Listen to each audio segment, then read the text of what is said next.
नमस्कार दोस्तों। आज मैं आप लोग के सामने बहुत ही दिलचस्प जानकारी शेयर करने के लिए आया हूँ और वो है डाबर का च्यवनप्राश। सबसे पहले मैं ये क्लियर कर दूँ कि मैं यहाँ किसी भी कंपनी का कोई भी आइटम प्रमोट करने के लिए नहीं आया हूँ। बस मेरा मकसद है कि केवल च्यवनप्राश के बारे में आप सभी लोग को बताना। मैं जानता हूँ कि एक ऐसी चीज़ है जो कि हर घर में खाई जाती है और आप सभी लोग इसके यूज़ से भली भांति जानते हो कि इसका यूज़ क्या है। बट फिर भी मैं कुछ चीज़ें आप लोगों के साथ शेयर करूँगा कि हो सकता है वो चीज़ आपको ना मालूम हो। तो वही शुरू करते हैं। तो दोस्तों सबसे पहले मैं आपको बता दूं कि जो च्यवनप्राश होता है इसका जो यूज़ होता है वो होता है प्रोफाइलैक्टिक यूज़। अब आप लोग कहेंगे कि प्रोफाइलैक्टिक क्या होता है।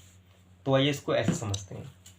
सपोज़ करिए कि किसी व्यक्ति को, किसी पर्सन को बुखार हो गया है। तो उस केस में क्या है कि बुखार होने के बाद वो दवाई खाएगा, फिर उसका बुखार ठीक होगा। मतलब बुखार होने के बाद उसने दवाई खाई, फिर उसका बुखार ठीक हुआ। बट इस केस में उल्टा होता है। प्रोफाइलैक्टिक केस ऐसा होता है, प्रोफाइलैक्टिक दवाई ऐसी होती है कि इसमें कोई भी व्यक्ति पहले से ही कोई ना कोई ऐसा सप्लीमेंट ले रहा होता है कि इसको बीमारी ना हो।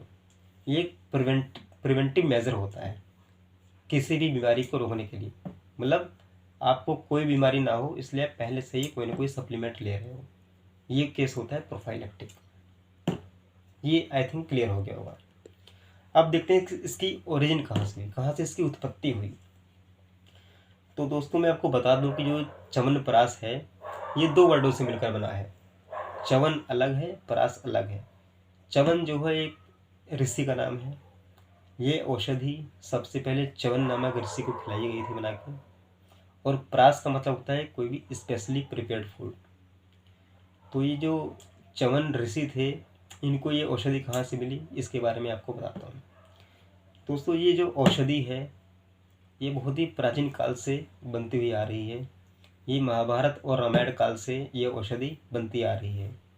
उस समय देवों के, गॉड्स के जो डॉक्टर हुआ करते थे उनका नाम था अश्विन कुमार।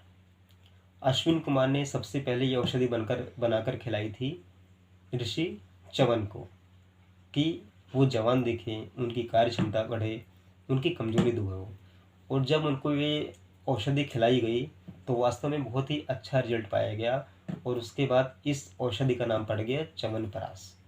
तो आई थिंक ये क्लियर हो गया होगा कि इस औषधि का नाम च्यवनप्राश कैसे पड़ा। अब चलिए आगे बढ़ते हैं। अब दोस्तों मैं आपको बता दूं कि च्यवनप्राश होता है ये 41 से ज़्यादा जड़ी बूटियों से मिलकर बना है। मतलब इसमें 41 प्लस आयुर्वेदिक इंग्रेडिएंट्स पड़े होते हैं।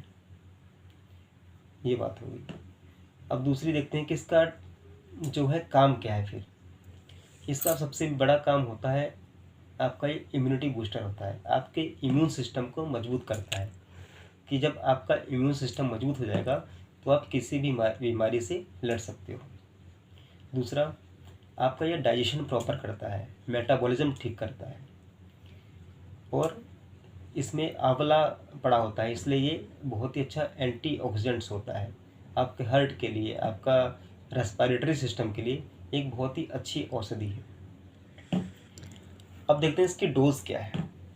इसको आप सुबह शाम एक एक चम्मच दूध के साथ ले सकते हो। इसके जो रिजल्ट्स हैं वो दूध के साथ बहुत ही अच्छे हैं। अगर दूध ना हो तो इसको आप गुनगुने पानी के साथ भी खा सकते हो। हाँ, पर ध्यान रहे ये 3 साल से ऊपर वालों को ही देना है। मतलब 3 साल से ऊपर उम्र है उन्हीं के लिए है केवल ये औषधि। च्यवनप्राश की और भी कई सारी बातें हैं जो आपके साथ शेयर करना चाहता हूँ। इसमें एक दिलचस्प बात ये भी है कि जो कनाडा गवर्नमेंट था उसने अपने कंट्री में, कनाडा में सन 2005 में सभी हेल्थ सप्लीमेंट्स पर रोक लगा दी थी, पर बैन लगा दिया था। क्यों? क्योंकि हेल्थ सप्लीमेंट्स में मरकरी और लेड पड़ा होता है और मरकरी और लेड जो होता है वो बहुत ही पॉइजनस होता है हमारी बॉडी के लिए। बट फिर भी हमारी कंट्री में च्यवनप्राश एक बहुत ही बड़ा ब्रांड है। चाहे वो किसी भी कंपनी का हो, अच्छे से बिकता है, चाहे वो झंडू का हो, चाहे वो डाबर का हो। इसके बाद दोस्तों और भी जानकारियाँ हैं।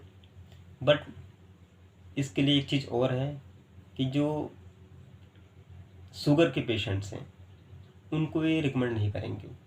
अगर उनका शुगर कंट्रोल में है तो इसको खा सकते हैं। अगर उनका शुगर बढ़ा हुआ है तो उनको इसका सेवन नहीं करना है। तो दोस्तों ये छोटी मोटी पर बट एक बहुत ही इम्पोर्टेंट जानकारी मेरे पास आई थी, जो कि मैं इसके बारे में पढ़ रहा था, च्यवनप्राश के बारे में। मुझे लगा कि ये जानकारी मुझे आप लोग के साथ शेयर करनी चाहिए, और मेरा ये कर्तव्य बनता है एक फार्मासिस्ट होने के नाते कि मैं आपको इन सब चीज़ों के बारे में अवगत कराता रहूं। तो आपको ये जानकारी मेरी तरफ से कैसी लगी, आप कमेंट्स में ज़रूर बताइएगा। धन्यवाद। Thank you so much.